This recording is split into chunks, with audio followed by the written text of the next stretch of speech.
What's up, everyone? It's Anna, also known as that Star Wars girl, and today, once again, I am going to be talking about Captain Marvel.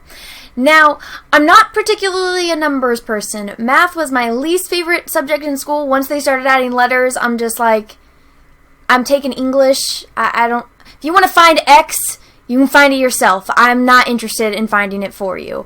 And I knew that I was going to go, to art school and become an artist. So it was something that I was like, you know what? There are some great people out there in this world that like math, that are good at it. They can do that. I'm going to go draw pictures. So that's kind of where I feel about it. So I usually don't like to do videos where I talk about numbers and ratings and, this is what the scores are. But because of how fast Captain Marvel's want to see ratio has dropped, I felt compelled to do a video about it. I also had a couple people telling me I should do videos on it and people asking me to do videos on it. So this is not reviews. This is just people saying like, hey, I'm either interested in this movie or I'm not interested. It's like when you go to the movies with your friends and, you see like 5 trailers before the movie actually starts, and then, all of us are like, okay, you know what? Oh, yeah, that trailer looks good, that one looks good, and it kind of like, when you're just sitting in theaters, like, oh, yeah, I want to see that one, or like, oh, that one looks boring, or that one looks sad. Like, when I went and saw How to Train Your Dragon 3, there was this commercial for this movie about a puppy, and how the puppy keeps getting reincarnated, and it lives with the family, and I'm just like, I do not want to see that, not because it doesn't look like it's a good movie, it's because it's a sad puppy movie, and I don't want to see a sad puppy movie. I don't want to go to the movies to cry. That's not my intention. I can't do sad dog movies. I just can't. That gets me in the feels.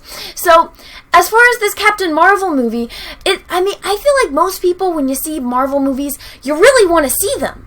Like, when I was, talking to my friends, like, everyone wanted to go see Infinity War. Everyone. No one was like, oh, I'm not going to go see Infinity War. But then it's like, for me, for example, I didn't see Ant-Man and Wasp until it came out on Netflix. Like, it wasn't something that I felt like I needed to see right then and there. But then, when I was watching the trailer for Endgame, I was like, oh, look, Ant-Man's there. Like, I didn't know what had happened, and everyone was like, what do you mean you didn't watch Ant-Man and Wasp? Go watch it! And then, of course, like, 2 days later, it came out on Netflix, and I watched it, and I was like, yeah, you know what? I'm actually kind of glad I didn't go, into the theaters and watch that. Like, it was fun, but, I was painting and watching it at the same time, and I got work done, and it was productive. It was a nice background movie to have on. And it's not saying anything, I didn't like it, because I did like it. It's just I'm kind of glad I did save money on, watching it. But as far as this Captain Marvel, it's like she's been such a turnoff the way that she is marketed, and then she had to go and do like, oh, that's not what I meant. And Kevin Feige had to tell her, like, hey, you need to, like, clear up some of the stuff that you're saying. And then she's like, guys, I don't hate white dudes. I want to make that clear. And she has to say it 3 times. It's like, well, girl, alright, but actions speak louder than words. And, the way you portrayed yourself, the way that you went on this whole campaign. But, you know what? Apparently, you want to do damage control, but, that just shows, like, it's at 27% right now as I'm making this video. 27%. I feel like that's the lowest ever for a Marvel movie. Ever. And, I could be wrong, but I don't think I'm wrong as far as this fact. But, that's just sad. That's just sad that a Marvel movie has fallen down this low, and it is 100% because of Brie Larson. Because of the things that she's saying, and she doesn't, when you watch it, it's like, wow, that doesn't look like an interesting character. It's like when you watch the Iron Man trailers and you see Robert Downey Jr., even though he's being a smartass, it's like, that looks funny. I want to see Robert Downey Jr. be Iron Man. He looks like a funny, entertaining character. And, he's kind of like the opposite of Batman, where Batman's, depressed and, like, everything's dark and it's Batman. He's in his Batcave, which I love. I love Batman. I'm not hating on Batman. But then you have Robert Downey Jr., who's, like, the smartass, who likes the fact that, he is portrayed as, like, or people see him as, like, a kind of a playboy philanthropist type character, and he just owns it, and it's like, that's funny to see, like, Batman's opposite. And then you have, like, the Thor, like, look at Thor Ragnarok, the trailer. He's not going around proclaiming that, he hates people, and it's a fun trailer, fun movie. You got this. What's this girl doing? Oh, yeah. I took, like, martial arts, and now I just, like, visualize, throwing people. Like, I could totally take that guy. Or, I don't want white men to interview me. I want more diversity. I want more chairs at the table, guys. I think what I said was, misconstrued. I want more chairs. I don't want there to be less chairs or for people to not be included. I want there just to be a bigger table. It's like, this is a superhero movie! Why are we talking about politics? That is why nobody wants to watch this. It looks boring. The best part about this is the cat. They have had to tell people in interviews not to ask, like when it's not just like the interviewer and the person, when it's like a group of people that get to come up and ask questions, they say, only ask questions to the actors or the people that are in the film. Don't ask questions about the cat. They have to specify that now. That's how, uninteresting these characters are. That's how uninterested people are in this movie. And I get emails from people saying, that they've seen it, that they went to screenings, and that, yes, the best part was the cat. Again, I don't know if those emails are true or not, but I've gotten emails in the past, like somebody emailed me the entire script to Solo. And I was like, okay, I bet this isn't real. And then they also sent me, the little analysis, and a few different people did this, by the way. And everything that they said was true. So some of these, things I take with a grain of salt, but at the same time I'm like, some people actually do have sources, and some people, like to tell me about their sources. And people have told me that this movie is literally just feminism shoved down your throat, and the best part about this movie is the freaking cat. So when your cat is getting a pop figure and your cat is selling out, like t-shirts of the cat sell faster than t-shirts of Captain Marvel. Like one of the theaters by my house that I go to watch movies at, they sell t-shirts. The Captain Marvel's t-shirt, the movie's not even out yet. Her t-shirt is on sale for $3. The cat t-shirt, you can't even buy it because it's sold out at full price. That's how good people like this freaking cat. And the actors all don't like this cat because people care more about the cat than they care about the movie. Or about the main characters. That's just sad. And the fact that this score is down to 27%. This is a Marvel movie. This is a superhero movie. Nobody wants to hear about your damn politics. Nobody. Unless it's about Captain America and Iron Man debating on, the basic human rights and if superheroes should, have to answer to a higher up or not, or if they should just save people to save people. That's the type of politics that's okay because it's in the superhero world. It's their thing that they're dealing with. It's like, oh, you know what? We just killed all the bad guys. We saved everyone, but we kind of just destroyed the city and a bunch of people died. There you go. That's the type of politics that belong in this movie. The ones that actually are relevant to these characters in the universe that they live in.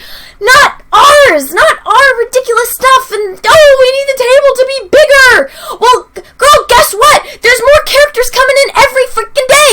The Hulk has been recasted. I really like Edward Norton as an actor. I think he's great.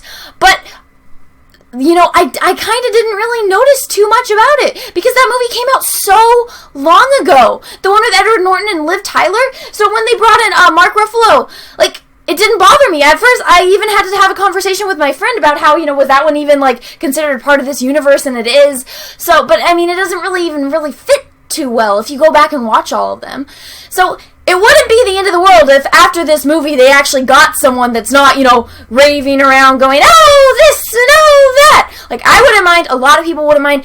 And since they're trying to push this narrative that, now in stage 4, Captain Marvel is going to be the leader. Captain Marvel is going to lead, her own female group of Avengers. It's like, you want me to stand behind that girl? Or Black Widow? Because I kind of feel like Black Widow, this is how I usually judge characters sometimes. After watching The Walking Dead, I was kind of like, okay, who would I want on my zombie apocalypse team? Who? 100% I want Black Widow on my team. Because I know if I'm with Black Widow, she's going to kick some ass. I'm not going to die. That's just a fact. I don't know about Hulk, just because if he gets bitten and, he turns into a zombie, I don't think I can get away from that.